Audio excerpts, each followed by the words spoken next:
I wasn't too excited about the launch of Path of Exile 2 until the latest announcement, and now I'm hyped. What changed? And one of the things I really love about Path of Exile, and one of the reasons I've played it for so long, is the complexity of the game. It's not so much about the fact it's the ARPG, it's all about the challenge. And I love the fact in Path of Exile that any character class can really play any skill. That is something we don't find in other ARPGs, and it adds to build diversity and thus complexity. Now, throughout all the announcements, we've heard messaging like this. Many monk skills, then the witch should be your choice. And ever since, I've been kinda skeptical. Is Path of Exile 2 just going to be another ARPG? Then in the latest announcement, we heard this. Even though we talk about them as belong to each class, in reality there are no restrictions. You can use all these skills on any class so long as you have the attributes. This was a huge weight off my mind.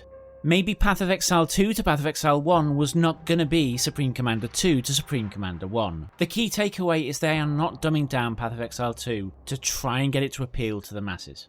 As I watched the 1.5 hour launch event, you could see the level of complexity, both in the mechanics and in the endgame. Now, a lot of mechanics have changed. Shields, for instance, don't seem to have a flat chance to block. You've actually got to raise your shield. And that leads me to another concern I still kinda have. Path of Exile 2 looks a lot harder. You've got to move a lot more, and you've got to actually be a lot more skillful at the game. I'm not sure I like that because I'm not particularly skilled, but I'm a lot more willing now to give it a go than I previously was. And also, I really might learn to like it. Dodge roll is something that Path of Exile really missed to get you out of those real binds. My other concern with Path of Exile 2 is it's always been way slower. The first 3 acts of the campaign, for instance, have been stated to be 25 hours for new players. Now, is that actually that bad? Looking back to new players starting at Path of Exile, many of them have taken over a week to get to maps. And I've done it in just a couple of hours, so maybe a lot of it is just for the skill. And I did note that a lot of this announcement was aimed towards people who didn't know a lot about the game. They weren't trying to do this referral back to existing mechanics quite so much. So I do think we'll be able to get back to some kind of reasonable speed, roughly comparable to Path of Exile 1.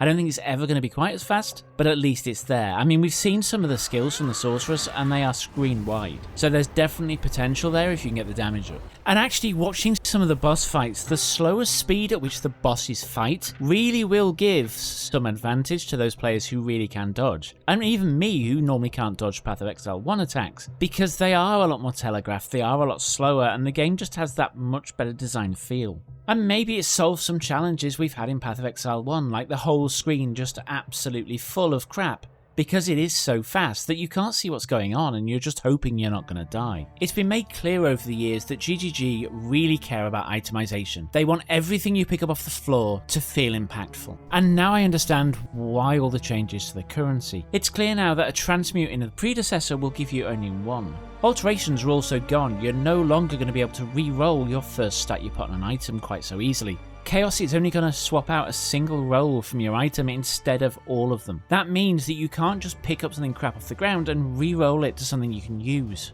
But you absolutely can trade it to other players in order to get something else, unless you're playing something like SSF. The crafting bench we know is also gone, and my fear there is you couldn't fix little things in the build, but it looks like they've got that covered, as gem sockets on your items now give you the ability to just plug in resistances and things like that. So you still are going to be able to save your build using those implicit slots. It's become very clear over the years that the developers are not massive fans of deterministic crafting. The repeated nerfs to Harvest just kind of back this up.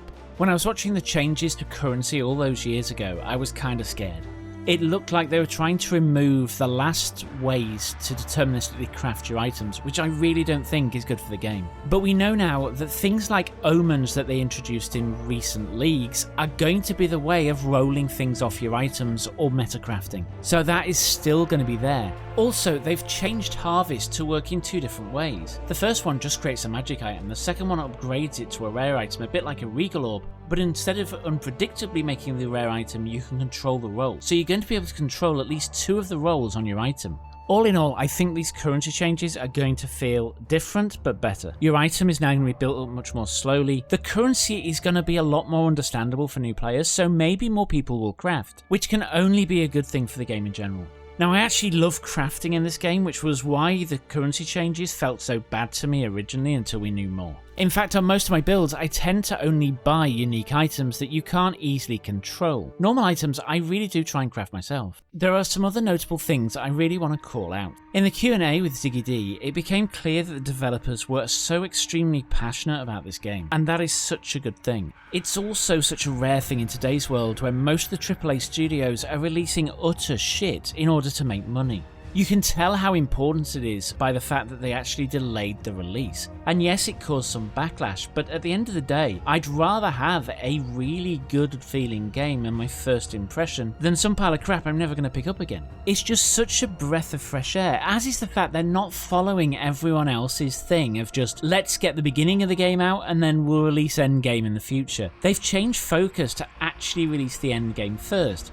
And yes, that means we're going to have crawl mode for a little while, but I can live with that as long as I've got something to play for a long period. It is this attitude from GGG that gives me the faith they're not going to do anything, at least long term, to harm the game. Yes, they're going to make mistakes as they go through with any game this complex, but they always have the players in focus, which is something you cannot say about other studios. I am now so hyped for the sequel. I cannot wait for it to release. And the most annoying thing is I can't actually get the week off work for the release like usual. So I'm going to be taking the week off after to join you and start to come up with my own build. I will be playing either a warrior or a monk to start. I haven't decided which yet. They both look epically good. I'd really like to know the class that you intend to play. Please let me know in the comments. If you are struggling to work out what to do with your time up until release, then Necro Settlers has been released and it's actually really good fun. And if you only haven't started yet because you're not sure what to play, check out the build top left.